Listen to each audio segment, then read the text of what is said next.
2 days after we buried my daughter, my son-in-law told me to get out. I'm Marcus Sullivan, 65 years old, and I just lost the most important person in my world. Rebecca was everything to me, my only child, my pride and joy. But what her husband Tyler didn't know was that the house he was kicking me out of, the one he'd been bragging about owning for 7 years, well, let's just say the paperwork told a very different story. You see, Tyler Brennan thought he knew everything about real estate, thought he understood property ownership, thought he could push around the old man who fixed electrical problems and maintained the property. What he didn't realize was that I'd been keeping quiet about something for 28 years. Something that was about to turn his perfect little world upside down. But before I tell you how this all unfolded, you need to understand how we got here. Rebecca had been sick for 8 months. Cancer, the kind that moves fast and doesn't give you time to prepare. Every day for those 8 months, I drove from our Scottsdale home to Phoenix Baptist Hospital, watching my beautiful daughter fade away while Tyler complained about everything from parking fees to missing his golf games. "Can't you just visit on weekends?" he'd said one Tuesday evening when I was heading out for my daily visit. "This is costing me a fortune in gas, and my boss is getting tired of me taking time off for this family stuff." Family stuff. That's what he called watching his wife die of cancer. That should have been my first real warning about who Tyler really was, but I was too focused on Rebecca to see the writing on the wall. Tyler worked as a commercial insurance broker for State Farm, making about $95,000 a year. Good money, but not enough for the lifestyle he wanted to project. He drove a leased BMW, wore expensive suits he bought on credit, and always talked big about deals he was working on. But I'd been around long enough to recognize someone living beyond their means. During those hospital visits, Rebecca would hold my hand and thank me for being there. "I don't know what I'd do without you, Dad," she'd whisper. "Tyler means well, but he doesn't handle stress like you do." She was protecting him even then, making excuses for a man who couldn't be bothered to spend more than an hour at her bedside before checking his phone for work calls or texting someone whose contact name I never quite caught. The funeral was on a Monday in March. Phoenix Baptist Church was packed with Rebecca's friends, my old business associates, and neighbors from our street in Scottsdale. Tyler gave a speech about what a wonderful wife Rebecca had been, how she'd made their house a home, how lost he was without her. Real tears, real emotion. For a moment, I thought maybe I'd been too hard on him. But grief makes people reveal who they really are, and Tyler's mask didn't last 48 hours. Tuesday passed quietly. We both moved around the house like ghosts, avoiding each other, dealing with our loss, in different ways. I spent time in Rebecca's room, going through her photos, reading cards she'd saved from birthdays and holidays. Tyler was on his phone most of the day, taking what he said were condolence calls but sounded more like business conversations. Wednesday morning changed everything. I was in the kitchen making coffee, still wearing the same clothes I'd worn to bed because sleeping had become impossible.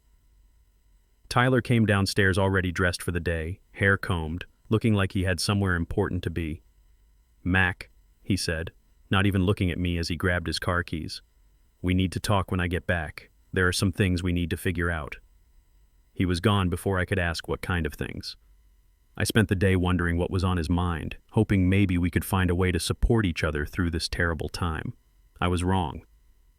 Tyler came back around 6 p.m. carrying takeout from some expensive restaurant downtown. Not enough for 2 people, I noticed. He ate standing at the kitchen counter while I sat at the table where Rebecca and I had shared thousands of meals over the years. "Look, Mac," he said, not even looking up from his phone while he ate. "I've been thinking. This house is too big for one person, and honestly, I need a fresh start. You understand, right?" I was still wearing my funeral suit. Rebecca's memorial program was still in my jacket pocket. "Where am I supposed to go?" I asked. "There's a nice senior community on Camelback Road. Desert Springs. I looked it up during lunch. Only $20,800 a month for a basic unit. $20,800 a month. On my Social Security of $1,650 and my electrical contractor pension of $900, I'd be broke in 6 months even if I used every penny of my savings. Tyler, I don't have that kind of money." He finally looked up from his phone, and I saw something in his eyes I'd never noticed before. Cold calculation, like he was doing math in his head, figuring out how to get rid of an inconvenient problem. "Well, that's not really my problem anymore, is it? I mean, you've been living here rent-free for 7 years. Most people would call that pretty generous. Rent-free. As if I hadn't been paying for utilities, property taxes, maintenance, and improvements. As if I hadn't spent my weekends fixing everything Tyler was too lazy or incompetent to handle himself. Rebecca wanted me to stay, I said quietly. Rebecca's gone. His voice was flat, matter of fact. And this is my house now. That's when I knew Tyler Brennan had no idea what he'd just started. The next morning, Thursday, I woke up to banging in the garage. I'd barely slept thinking about Tyler's ultimatum and where a 65-year-old man could possibly go. I found Tyler going through my tools like he'd found buried treasure. My professional-grade electrical equipment was spread across the workbench. Hilti hammer drills, Fluke digital meters, Klein hand tools, specialized testing equipment I'd collected over 40 years. "What are you doing?" I asked. "Cleaning." "Out junk," Tyler said without looking up. He held my $2,200 Fluke multimeter like a toy. "Ashley's moving in next month, and she doesn't want old tools cluttering the garage." Ashley, his new girlfriend. I'd suspected Tyler was seeing someone during Rebecca's illness, but hearing it confirmed so casually hit me like a physical blow. "Those aren't junk, Tyler. That's professional equipment worth over $75,000. He laughed. "Come on, Mac. $75,000 for some old tools? This stuff's ancient. Ancient." My Hilti rotary hammer was less than 2 years old. The rigid inspection camera cost me $8,000 just 18 months ago. But Tyler saw an old man's garage and assumed everything was worthless. "Everything in this house belongs to me now anyway," he continued, tossing tools into boxes carelessly. "Estate law is pretty clear about that. Estate law." Tyler threw around legal terms like he understood them, but his knowledge came from TV courtroom dramas. That's when he noticed my pride and joy in the corner. My 1967 Mustang Fastback under a custom cover. Highland green, fully restored. I'd spent 3 years rebuilding that car every weekend for years. Tyler pulled off the cover and whistled. "This old thing's gotta go too." "You're not touching my car," I said, stepping between him and the Mustang. "Your car?" Tyler's voice dripped condescension. "Mac, everything here belongs to me now. I'm being generous, letting you stay 30 days. He walked around the Mustang, running his hands over paint I'd spent months perfecting. "Ashley says this takes up too much space. What's an old man need with a muscle car anyway? I can probably get $30,000 for it." $30,000. My fully restored 67 Fastback with a 390 big block and 4-speed manual was worth at least $85,000. But Tyler saw dollar signs, not the countless hours Rebecca and I had spent in this garage together. She'd been 12 when I started the restoration. Every Saturday morning she'd help me in her pajamas, handing me tools, learning about engines, getting grease under her fingernails while I taught her how carburetors worked. My best memories of Rebecca were in this garage. "That Mustang isn't going anywhere," I said firmly. Tyler straightened up, using his 6'1" height to intimidate me. "Actually, it is. I've been researching estate law. As Rebecca's surviving spouse, I inherit everything. The house, the car, all of it." He pulled out a manila folder thick with internet printouts. "I spent yesterday at the library figuring out my rights. In Arizona, surviving spouses get everything unless there's a specific will. And Rebecca never made a will." I looked at Tyler's amateur legal research and felt something I hadn't experienced in years. The urge to laugh. This man who couldn't balance his checkbook thought he understood property law from an afternoon online. "You seem confident about that," I said. "I am confident. Look, Mac, I'm not the bad guy here, but facts are facts. This is my house now. Ashley's been staying in Tempe, but she's ready to move in. We want to start fresh. Start fresh. Built on my daughter's grave and my generosity. What about Rebecca's things? Her photos, jewelry, personal belongings?" Tyler shrugged. "I'll keep what has sentimental value. The rest goes to Goodwill. Ashley doesn't want to live surrounded by another woman's stuff." I thought about Rebecca's jewelry box upstairs. Her grandmother's pearl necklace passed down through 3 generations. The diamond earrings I'd given her for college graduation. "You're donating Rebecca's jewelry?" "Most of it." "What am I going to do with women's jewelry? Although that pearl necklace might be worth something. I should have it appraised." Appraised. So he could sell it. That's when I noticed the official document in Tyler's folder. Letterhead from his insurance office, but personal content. a 30-day notice to vacate with my name typed at the top. "You're serving me eviction papers," I said. "Just a formality, legal protection. I can't have you claiming squatters' rights or anything crazy." "Squatters' rights. In the house I'd owned for 28 years. "Tyler," I said quietly, "you might want to be careful about legal terms you don't understand. I understand plenty. This is my house, and you're living here at my discretion. 30 days is generous for someone in your situation. Someone in my situation. A grieving father who just lost his only child." That afternoon, Tyler changed the garage locks, installing a digital keypad only he knew. My tools, my Mustang, everything locked away from me. "Security precaution," he explained. "Can't be too careful. There's been break-ins in the neighborhood." Break-ins. As if I was the criminal. By evening, Tyler was on the phone with Ashley, making plans for her move-in. I could hear him through the walls, discussing which of Rebecca's furniture to keep and which to donate. They talked about my Mustang like it was already sold, debating whether $30,000 or $40,000 was a realistic asking price. I sat in Rebecca's room, surrounded by memories Tyler planned to donate to charity. But I wasn't thinking about the past anymore. I was thinking about documents I'd kept in Rebecca's closet for over 2 decades. Documents that told a very different story about who owned what. Tomorrow, I'd make some phone calls. It was time for Tyler Brennan to get a real education in property law. Friday morning, I woke up with purpose for the first time since Rebecca's death. While Tyler was in the shower, probably planning his day of dismantling my life, I quietly made my way to Rebecca's closet. Behind her winter coats, in a fireproof document box I'd hidden there years ago, were papers that would change everything. The first document was a warranty deed dated April 12, 1996. Property address, 847 Desert Vista Drive, Scottsdale, Arizona. Purchaser, Sullivan Holdings, LLC. Purchase price, $485,000. I was 37 years old then, just starting to make real money in the development business. Back in 1996, I wasn't the simple electrician Tyler thought he knew. I was Marcus Sullivan of Sullivan Development Group, and I was building my empire one commercial property at a time.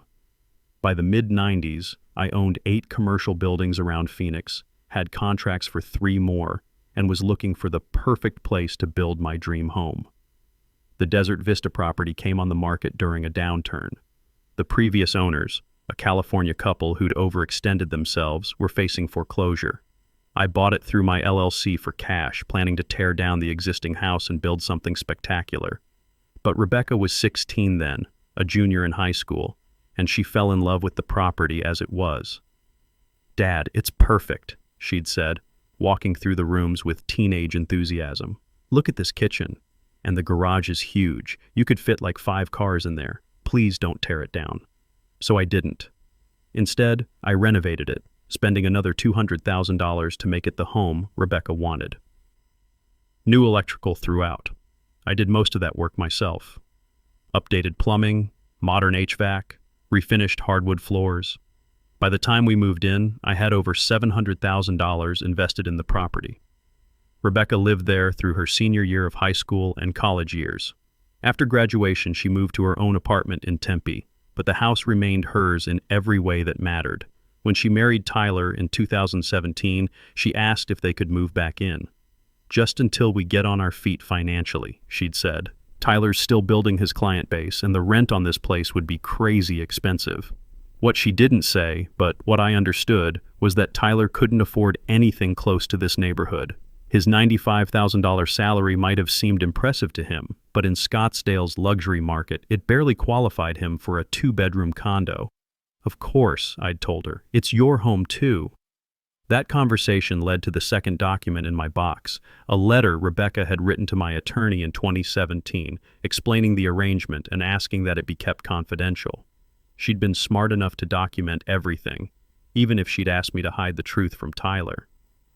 I pulled out my phone and called Patricia Martinez's office. Patricia had been my attorney for 20 years, handling everything from my business formations to property acquisitions. She'd also been my classmate at Arizona State back when I was studying business before I got into electrical work. "Mac," she answered on the second ring, "I've been expecting your call. How are you holding up?" I've been better, Patricia. I need to schedule a will reading. There was a pause. Rebecca's will? Mac, I think there might be some confusion. Rebecca never executed a will with our firm, not just Rebecca's will, some other documents that need to be read in conjunction with it. And Patricia, I need you to send formal invitations to specific people. What kind of documents? Property deeds, corporate filings, some personal correspondence, things that will clarify the current living situation. Another pause. Patricia had known me long enough to recognize when I was planning something significant. Mac, what's going on over there? Tyler has given me 30 days to vacate what he believes is his property. He's also claimed ownership of my personal belongings, including tools worth $75,000 and my restored Mustang, and you want to clarify the ownership situation, among other things. Can you arrange something for this afternoon, say 2 o'clock? That's short notice, but I can make it work. Where do you want to hold it? I smiled for the first time in days. Scottsdale Reserve Golf Club. Conference room overlooking the 18th green. The Reserve? Mac, that's quite a venue for a will reading. Trust me, Patricia. Tyler's going to want the audience for this one. After hanging up, I made my second call. Richard Barnes, general manager of Scottsdale Reserve, had been a friend for 15 years. I'd been a founding member when the club opened, one of 50 charter members who'd each invested $150,000 for the privilege. Mr. Sullivan, Richard's voice was warm but sympathetic. I heard about Rebecca. The entire staff was devastated. She was always so kind when she visited. Thank you, Richard. I need a favor. I'm having a legal meeting this afternoon, and I'd like to use the Turnberry conference room if possible. Of course. How many people? About 8. And Richard? One of the attendees might be surprised to learn about my membership here. It could be educational. Richard chuckled. Say no more. I'll make sure everything's perfect. My third call was to Maria Santos at First Arizona Bank. Maria had handled my business accounts for 25 years since I'd first started Sullivan Development Group. She'd financed my first commercial purchase and had been my primary banker through every major deal since then. Mac, I'm so sorry about Rebecca, Maria said. What can I do for you? I need you to attend a will reading this afternoon. Patricia Martinez is handling it. Bring the complete Sullivan Holdings portfolio, properties, accounts, transaction history, everything. Mac, that's a substantial amount of documentation. I know, it's time for full disclosure. My final call was to Carlos Rivera, my neighbor and longtime friend. Carlos was a retired photographer who documented many of my development projects over the years.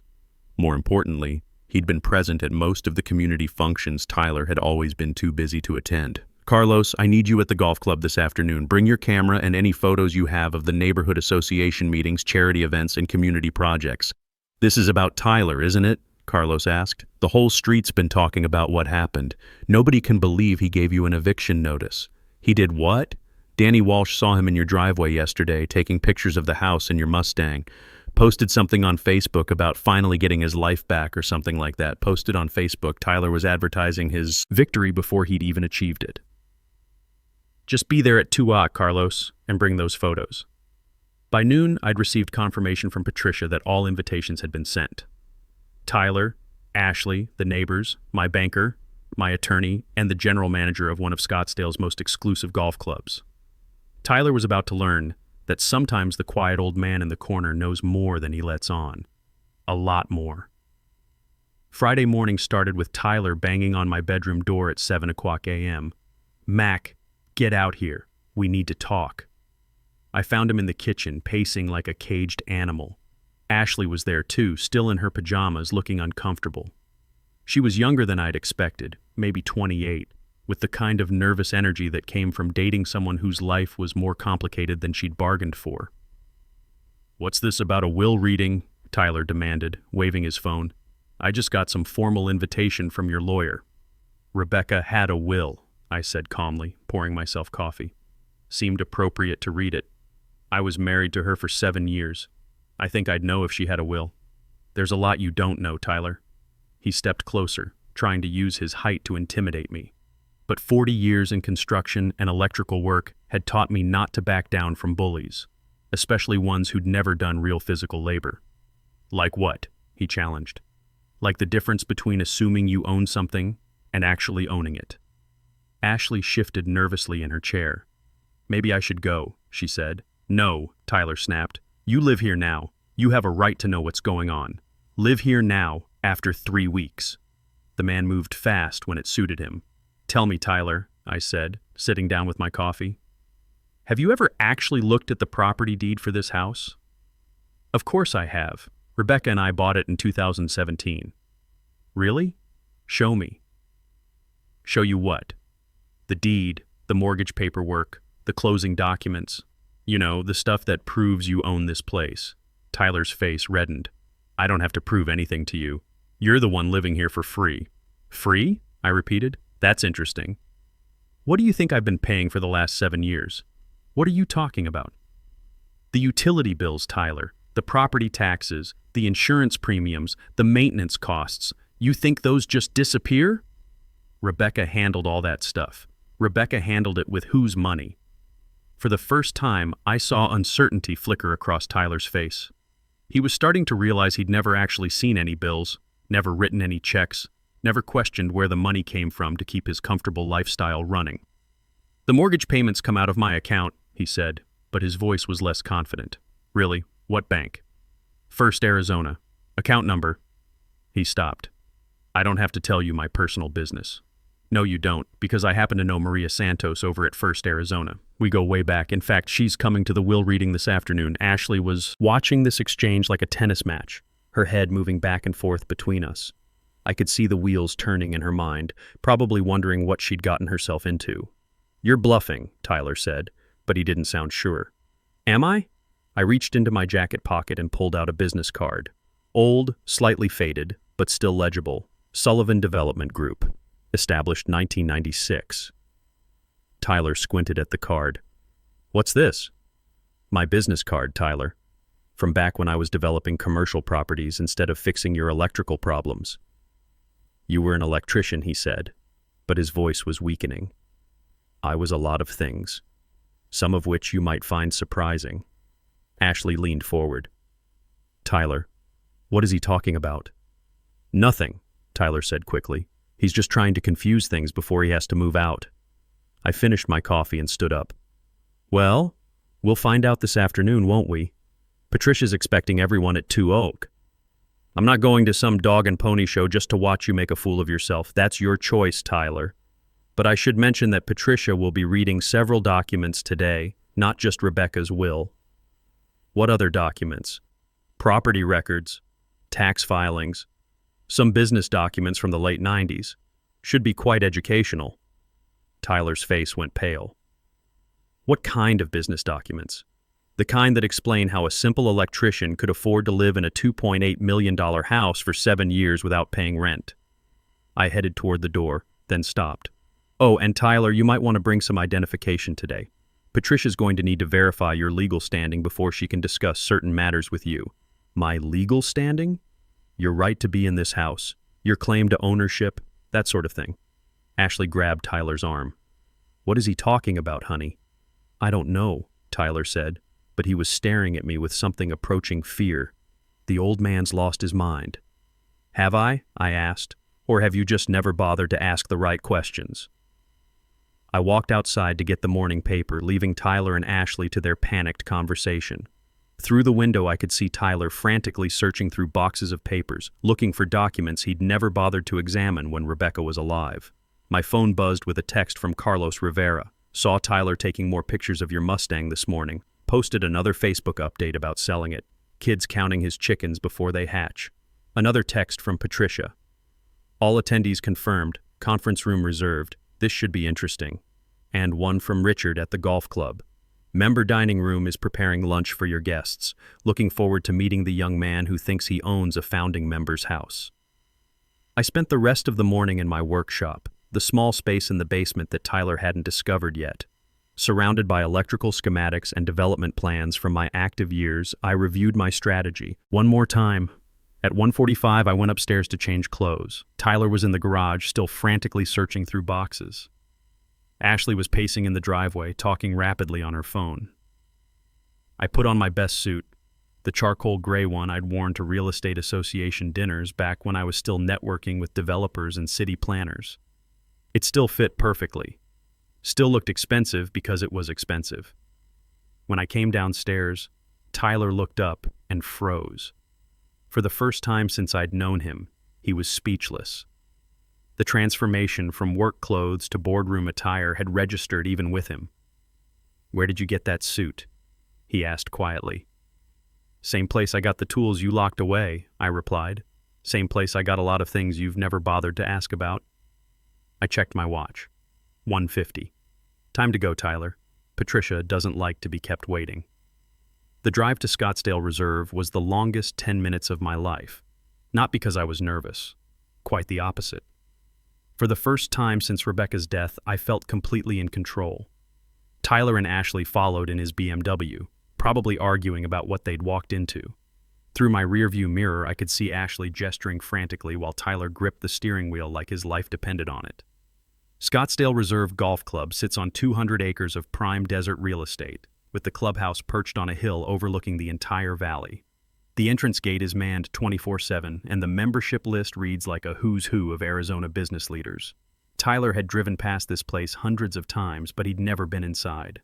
"Good afternoon, Mr. Sullivan," the gate attendant said. "Mr. Barnes is expecting you in the Turnberry conference room."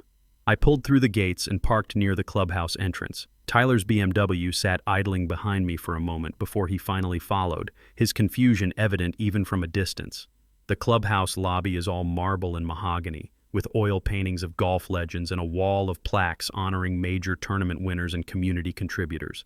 My name appears on 3 of those plaques: Charity Tournament Sponsor, Community Development Award, and Founding Member Recognition. Tyler walked in behind me, his jaw dropping as he took in the opulence.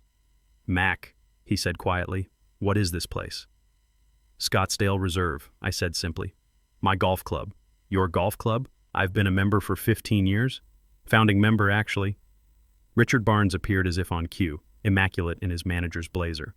"Mr. Sullivan, welcome back. I'm sorry we're meeting under these circumstances." "Thank you, Richard. This is Tyler Brennan, Rebecca's husband." Richard extended his hand professionally. "Mr. Brennan, I'm sorry for your loss. Rebecca was a lovely woman. She spoke about you often during her visits here." Tyler shook Richard's hand, looking like he'd been hit with a brick. "Rebecca came here?" "Of course," Richard said. "She joined Mr. Sullivan for dinner in the member dining room at least once a month. Lovely girl. She was so proud of her father's community work." Community work. Tyler was learning things about his own wife that he'd never bothered to discover. "The Turnberry conference room is ready," Richard continued. "Catered lunch is requested and full AV setup. Will there be presentations today?" "Possibly," I said. "Depends on how much documentation we need to review." We walked through the club's main corridor, past the trophy cases and member photos. Tyler's eyes darted everywhere, trying to process this new information about the man he'd been treating as a charity case. The Turnberry conference room overlooks the 18th green, with floor-to-ceiling windows and a mahogany table that seats 12. Patricia Martinez was already there, setting up 3 accordion files like a legal arsenal. "Mac," she said, standing to greet me. "Ready for this?" "More than ready." Carlos Rivera arrived next, carrying his camera bag and a manila folder thick with photographs. "Mac, I brought everything you asked for. Photos from the last 10 years of neighborhood meetings, charity events, community projects."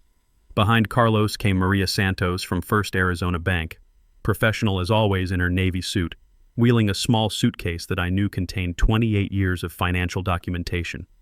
"Maria," I said, "thank you for coming on short notice." "Wouldn't miss it, Mac." I brought the complete Sullivan Holdings portfolio as requested. Tyler was standing near the windows, watching this parade of professionals, his face growing paler by the minute. Ashley clung to his arm, whispering urgent questions he couldn't answer. The neighbors arrived together, Mrs. Garcia from across the street, David and Linda Walsh from next door, and Danny Park from 2 houses down, all people who'd witnessed Tyler's behavior over the past week. "Mac," Mrs. Garcia said, hugging me warmly, "we're all so sorry about Rebecca, and we're furious about what Tyler did to you. What we witnessed," David Walsh added, "was completely unacceptable, giving you an eviction notice 2 days after your daughter's funeral." Tyler stepped forward. "Now wait a minute." "No, you wait," Danny Park interrupted. "We saw you taking pictures of Mac's Mustang yesterday, posted on Facebook about selling it. That's his car, not yours."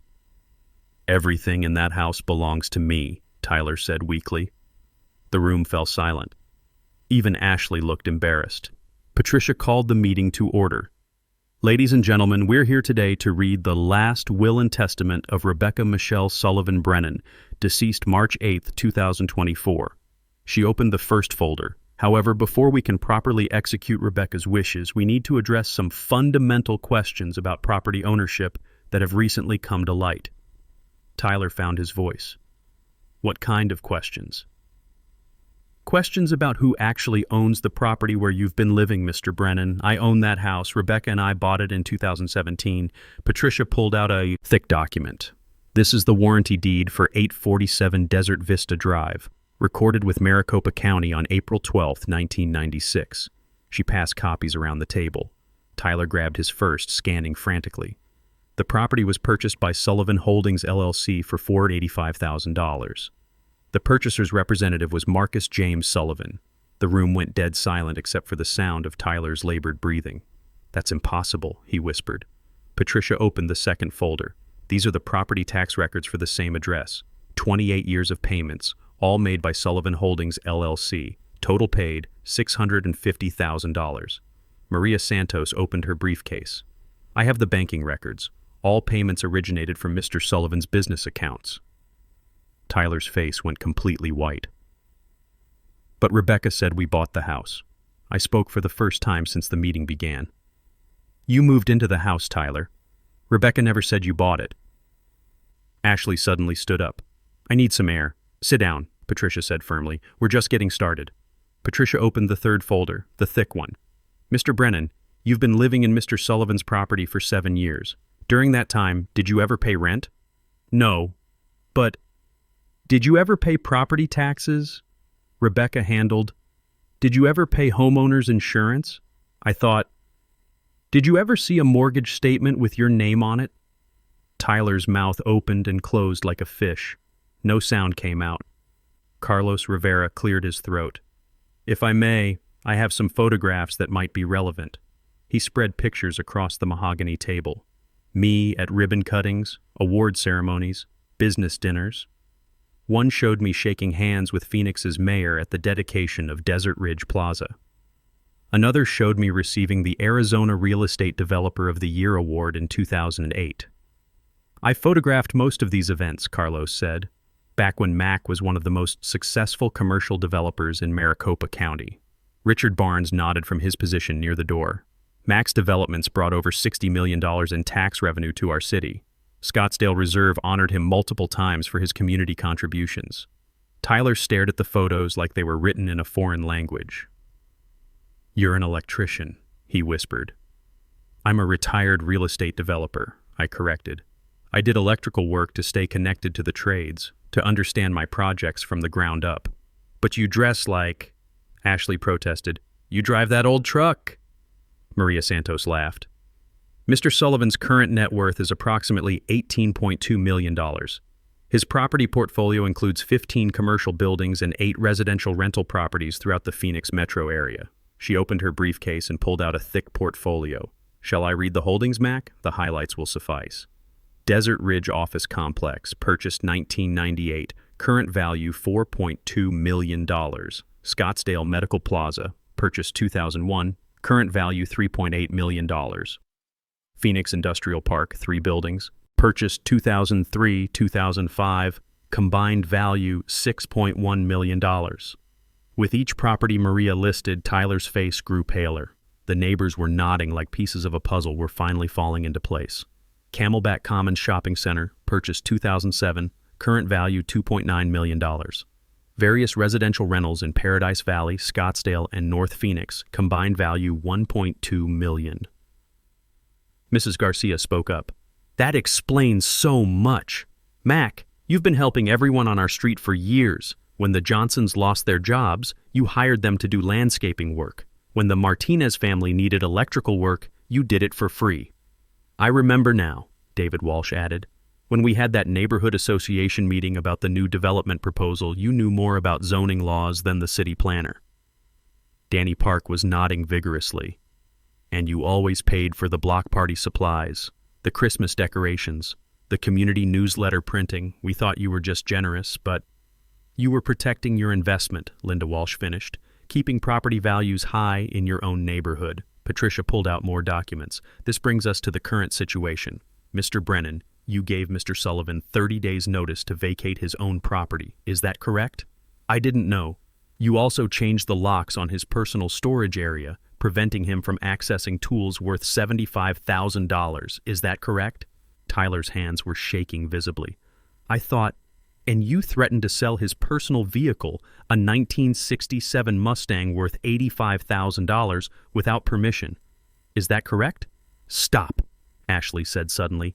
Just stop this. Tyler, we need to leave, now. But Patricia wasn't finished. Actually, you can't leave yet, Mr. Brennan. We have several more documents to review. She pulled out a letter. This is correspondence from Rebecca, written in 2017 and placed in our files for safekeeping. Would you like me to read it? Yes, I said firmly. Read it. Patricia's voice softened. Dad, I know this arrangement is going to be hard on you, but Tyler has such pride about being the provider. If he knew the truth about our finances, it would destroy him. He works so hard, but his salary isn't enough for the life we want together. I promise someday I'll find a way to pay you back. Please don't ever let Tyler know.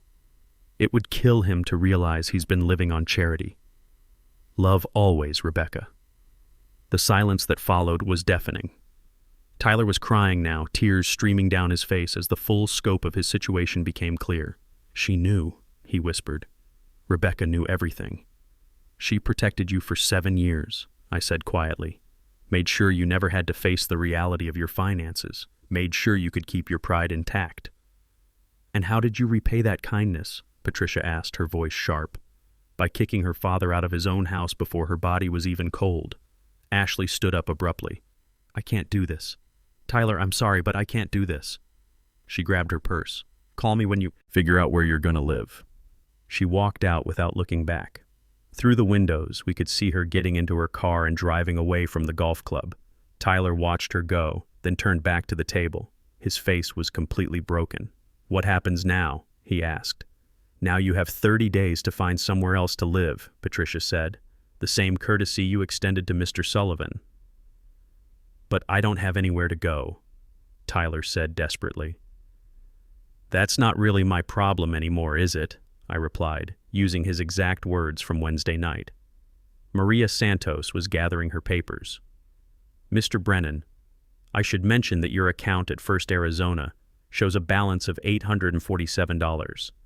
Your credit cards are near their limits. Have you given any thought to how you'll afford moving expenses? Tyler's mouth fell open. He'd been so focused on claiming ownership of my property that he'd never considered the practical realities of starting over. Most people would call 7 years of free housing pretty generous, I added. Carlos Rivera leaned forward. There's something else you should know, Tyler, about how the neighborhood really saw your marriage. He pulled out his phone and showed recent photos. These are from community events you never attended. Everyone knew Mac was the real decision-maker in your household. The truth was finally, completely out. Patricia reached into her briefcase and pulled out one final document. Official letterhead, legal seals, the works. She slid it across the mahogany table to Tyler with the precision of a poker player laying down a royal flush. This is a 30-day notice to quit and surrender possession of the premises, served by the legal owner of 847 Desert Vista Drive. Tyler stared at the document like it might burst into flames. This can't be legal. I live there. I have rights. You have squatter's rights, Patricia replied coldly, which in Arizona requires you to openly occupy a property for 10 years while paying all taxes and fees. You've done neither. But I've been paying the mortgage, Maria Santos interrupted. Mr. Brennan, I've reviewed your account history. You've never made a mortgage payment to First Arizona. There is no mortgage on 847 Desert Vista Drive. The property was purchased with cash in 1996. The room was dead silent except for Tyler's labored breathing. Let me clarify the financial arrangement you've been living under, Maria continued, pulling out a detailed statement. Mr. Sullivan has paid every expense associated with your residence for 7 years. She spread out bank statements across the table. Property taxes, $650,000 over 28 years. Homeowner's insurance, $84,000. Utilities averaged $3,200 annually. Maintenance and improvements, $340,000. Pool renovation alone was $18,000 in 2019. Carlos Rivera opened his folder. I have receipts for the deck renovation, Tyler. You helped me load the lumber at Home Depot. $2,400 worth. Mac paid cash. The new HVAC system? Mrs. Garcia added. Mac paid for that too. $12,000. I saw the desert air conditioning truck and Mac wrote them a check. David Walsh nodded. Every improvement to that house was funded by Mac. We all assumed he owned it because, well, he was paying for everything. Tyler's voice was barely a whisper. How much total? Maria consulted her records. In 7 years? Approximately $420,000 in housing costs that Mr. Sullivan absorbed on your behalf. $420,000. Tyler's annual salary was $95,000. He'd been living a lifestyle that would have taken him over 4 years of gross income to afford, and that was before taxes, food, or any other expenses. This means, Patricia said, consulting her legal pad, that you've been receiving approximately $60,000 annually in free housing benefits. For tax purposes, that could be considered unreported income. Tyler's face went from pale to green. Tax purposes? The IRS might be very interested in this arrangement, Patricia continued with clinical detachment, particularly since you've been claiming head of household status on your tax returns while living in someone else's property. Richard Barnes, who'd been quietly observing from near the door, finally spoke up. Mr. Brennan, I have to ask, did Rebecca ever mention her father's membership here? She said she sometimes had dinner with you, but I thought... You thought what? That she was eating at Applebee's? Richard's tone was professional but pointed. The member dining room here has a $150 per person minimum. Rebecca dined here monthly for years. Carlos pulled out more photos. Tyler, these are from the charity golf tournament Mac sponsors every year. $50,000 annually to support local veterans. You've lived a block away for 7 years and never attended. I don't play golf, Tyler said weakly. You don't have to play to attend the charity dinner, Mrs. Garcia said. Everyone in the neighborhood goes. Everyone except you. Danny Park leaned forward. Tyler, can I ask you something? In 7 years of marriage, did you ever wonder how Rebecca afforded her lifestyle? Designer clothes, expensive dinners, luxury vacations? Tyler's mouth opened and closed silently. Because she didn't afford it, Danny continued. Her father did, just like he afforded everything else in your life. Patricia gathered the documents. Mr. Brennan, you have 30 days from today to vacate the premises. All personal belongings must be removed. Any items left behind will be considered abandoned property. What about my job? Tyler asked desperately. People will find out about this. People will find out what? Richard Barnes asked. That you've been living beyond your means? That you took advantage of an elderly man's generosity? That you repaid kindness with cruelty? Maria Santos closed her briefcase. Mr. Brennan, given your current financial situation, you might want to consider bankruptcy protection. Your credit card debt alone exceeds your annual income. Tyler slumped in his chair, completely defeated. The confident, entitled man who'd cornered me in the kitchen 3 days ago was gone. In his place sat someone who finally understood the difference between appearance and reality. Mac, he said quietly, I'm sorry. I didn't know. You didn't want to know, I corrected. You wanted to believe you were successful, important, in control. The truth would have interfered with that story. The neighbors were filing out, shaking my hand and offering congratulations. Patricia packed up her files with the satisfaction of a lawyer who'd just delivered a master class in property law. As the room emptied, Tyler remained seated, staring at the eviction notice. 7 years, he whispered. I lived there for 7 years. Yes, I said, putting on my coat. 7 years of kindness you mistook for weakness. 7 years of generosity you mistook for desperation. I paused at the door. The tragedy isn't that you're losing the house, Tyler. The tragedy is that you never appreciated having it in the first place. Through the conference room windows, I could see the 18th green where I'd played hundreds of rounds over the years. Rebecca had walked those fairways with me, celebrating business deals and family milestones. Now it was time to go home. To my house. To start the next chapter of my life with dignity intact and truth finally revealed. Tyler could figure out his own next chapter. preferably somewhere else. The ride back to the house was silent. Tyler followed behind in his BMW, no longer the confident man who'd driven to the golf club 2 hours earlier. Through my rearview mirror, I could see him hunched over the steering wheel, probably trying to process what had just happened to his life. When we pulled into the driveway, I noticed something different immediately. Tyler's Facebook post from yesterday about finally getting his life back had apparently attracted attention. 3 cars were parked on the street, neighbors who'd heard about the will reading and wanted to see the outcome. I walked into my house, it felt good to think of it that way again, and found evidence of Tyler's morning panic everywhere. Boxes scattered throughout the living room, Rebecca's belongings hastily shoved into garbage bags, furniture moved around haphazardly. He'd been preparing to redecorate before he'd even secured his claim to ownership. My phone rang immediately. Carlos Rivera. Mac, the whole neighborhood's buzzing. Danny Park said Tyler looked like he'd seen a ghost when he left the golf club. Tyler learned some things about property ownership today, I said. About time. Listen, we're having an impromptu block party tonight. 6:00 p.m. Everyone wants to celebrate your victory. Should I fire up the barbecue? For the first time in weeks, I smiled. That sounds perfect, Carlos. Tyler came through the front door carrying a bottle of whiskey, looking like he'd aged 10 years in 2 hours. His hands were shaking as he tried to open it. Mac, he said, not looking at me, we need to talk. No, we don't. Please, just 5 minutes. I looked at this man who'd spent a week dismantling my life and felt something I hadn't expected. Not satisfaction, but something closer to pity. What do you want to say, Tyler? He sat down heavily on the couch, my couch, purchased with my money, and took a long drink straight from the bottle. I called my mom, he said. Told her what happened. She said she'd been wondering for years how I could afford this place on my salary. Smart woman. She also said she'd noticed you always seemed to know more about real estate than you let on. Said you talked like someone who'd been in the business. Tyler took another drink. I called my boss too. Told him I might need some time off to deal with a family emergency. He asked if I was having money problems again. Again? I borrowed against my 401k 3 years ago, Tyler admitted. Had some gambling debts. Rebecca never knew. He laughed bitterly.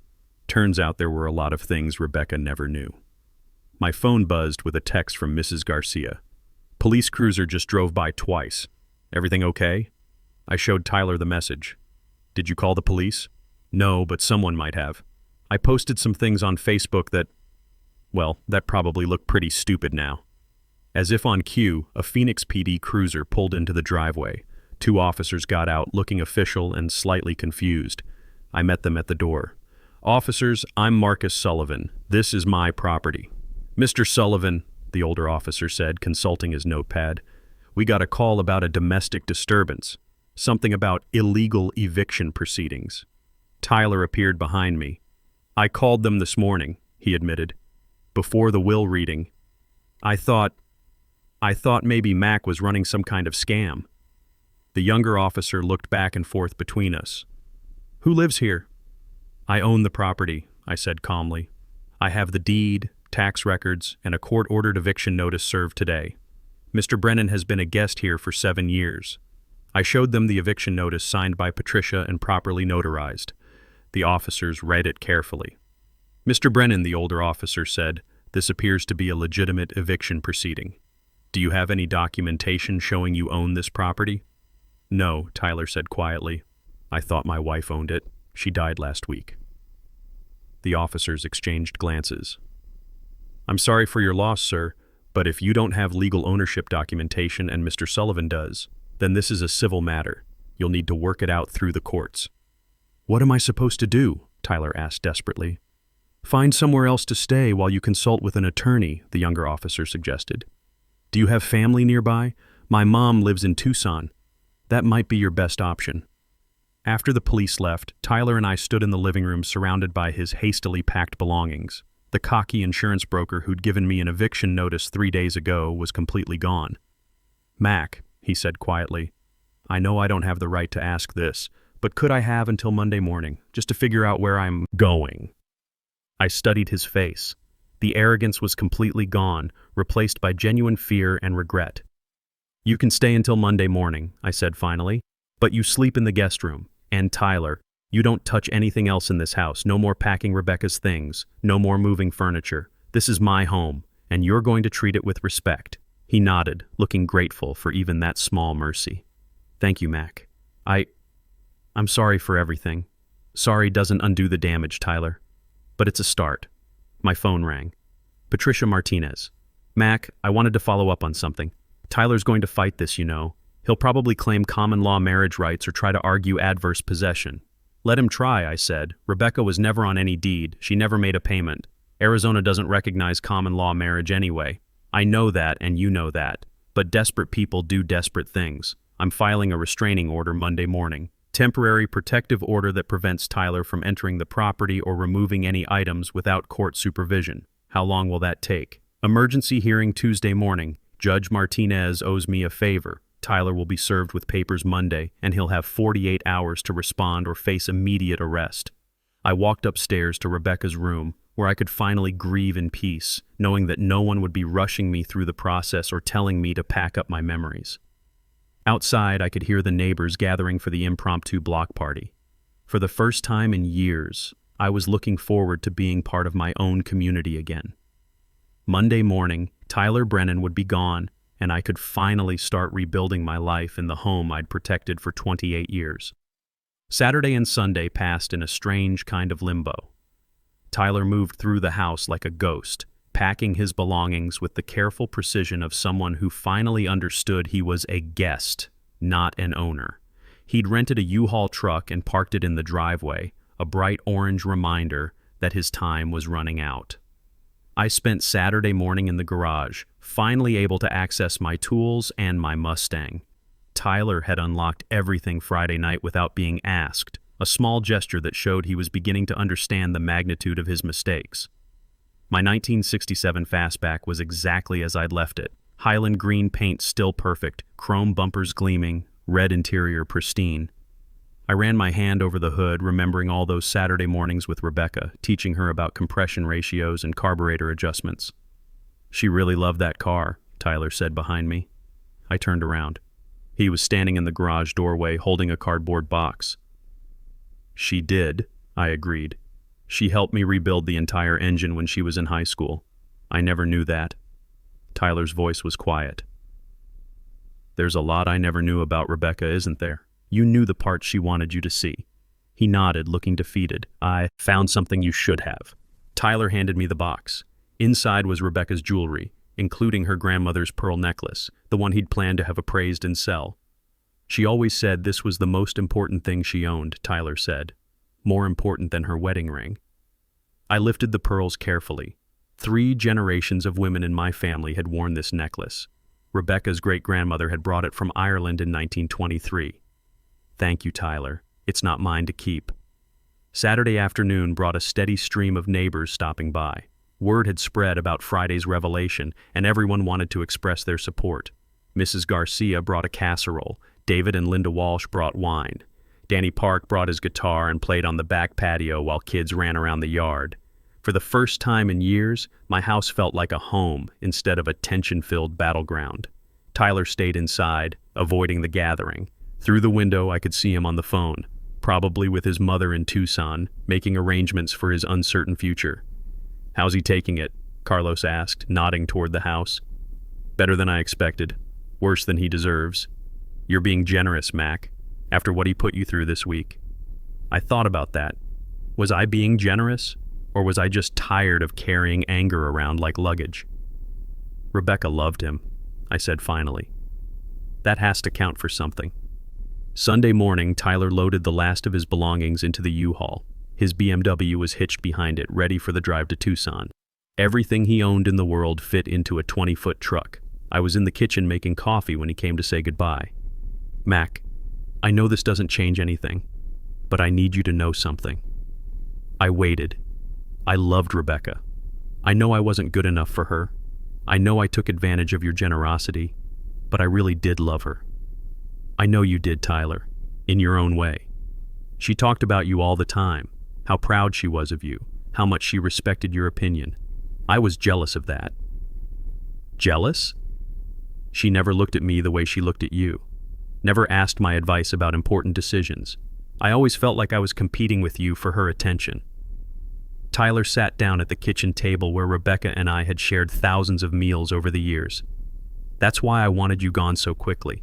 I thought if I could be the man of the house, finally be in charge of something, maybe I could prove I was worthy of her.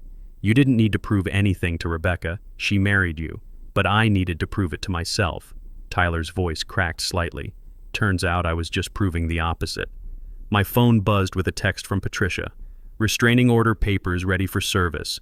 Process server will be at your house at 9 a.m. Monday. I showed Tyler the message. I'll be gone by 8, he said quietly. Tyler, I looked at this broken man who'd married my daughter and lived in my house for 7 years. What are you going to do? Start over, I guess. My mom has a spare room. I can probably get a job with a smaller insurance company in Tucson. Won't pay as much, but I won't need as much anymore. He stood up to leave, then stopped. Mac, can I ask you something? What? When Rebecca was sick, why didn't you tell me the truth? About the house, about your money, about everything? I thought about that question for a long moment, because she asked me not to, and because I hoped that eventually you'd become the man she believed you could be. And now? Now you have a chance to find out who you really are when you're not pretending to be someone else. Tyler nodded and walked toward the door. Tyler, he turned back. Rebecca's birthday is June 15th. If you want to send a card to let me know you're thinking about her, that would be appropriate. For the first time since Friday's revelation, Tyler smiled. Not a big smile, but genuine. Thank you, Mac. For everything. Even for this. Monday morning, I watched from my bedroom window as Tyler drove away in his rented truck. The sun was just coming up over the Scottsdale Mountains, painting the desert in shades of gold and red. My house was finally, truly mine again. It was time to start living in it like I meant to stay. 3 months later, I was sitting in my renovated home office when the doorbell rang. I'd converted Rebecca's old bedroom into a workspace, finally ready to transform the space from a shrine to someone who was gone into something useful for someone still living. It was Tyler. He looked different, thinner, more tired, but somehow more substantial, like someone who'd been carrying a heavy load and had finally learned how to set it down properly. Mac, he said, I hope it's okay that I came by. It's your right to ring the doorbell, I said, but you can't come in without an invitation. I understand. I just wanted to tell you something. I stepped onto the porch, closing the door behind me. Old habits. I'd spent 3 months relearning how to set boundaries, and I wasn't about to abandon that progress now. I'm living in Tucson, Tyler said. Moved in with my mom temporarily, got a job with a smaller insurance company, less money, but more honest work. Good for you. I started seeing a therapist too, talking about why I needed to feel important all the time, why I couldn't just be grateful for what I had. I waited. This was his conversation to have. She helped me understand something, he continued. I was so afraid of being seen as a failure that I convinced myself I was entitled to success. Didn't matter whose success it actually was. That's a hard lesson to learn. The hardest part is knowing that Rebecca knew, knowing that she protected me from the truth because she was afraid I couldn't handle it. A car pulled into my driveway. Linda Martinez, my neighbor from 2 streets over. We'd been having coffee together lately and she was coming by for dinner. At 62, Linda was a retired school principal with a sharp wit and an easy laugh. We'd discovered we had more in common than just proximity. Tyler noticed the car. I should let you get back to your evening. Tyler, I said as he turned to leave, thank you for coming by. That took courage. Rebecca would have wanted me to apologize properly, he said. I know I don't have the right to ask this, but would it be okay if I sent you a card on her birthday, just to let you know I'm thinking about her? I studied his face. The desperation was gone, replaced by something that looked like genuine remorse. That would be fine, I said. But Tyler, don't expect me to send one back. Forgiveness is a process, not an event. He nodded. I understand. And Mac, thank you for giving me a place to start that process. After he left, Linda and I sat on the porch, watching the sunset over the Scottsdale Mountains. The house felt different now, lighter somehow. I'd kept Rebecca's photos and treasured belongings, but I'd also redecorated with my own taste. Made it feel like a home for a living person instead of a museum for someone who was gone. How do you feel about that? Linda asked, noticing my thoughtful mood. Better than I expected. He seems like he's learning from this experience. Do you think you'll ever have a real relationship with him again? I don't know. Maybe someday, but it would have to be a very different relationship than what we had before. How so?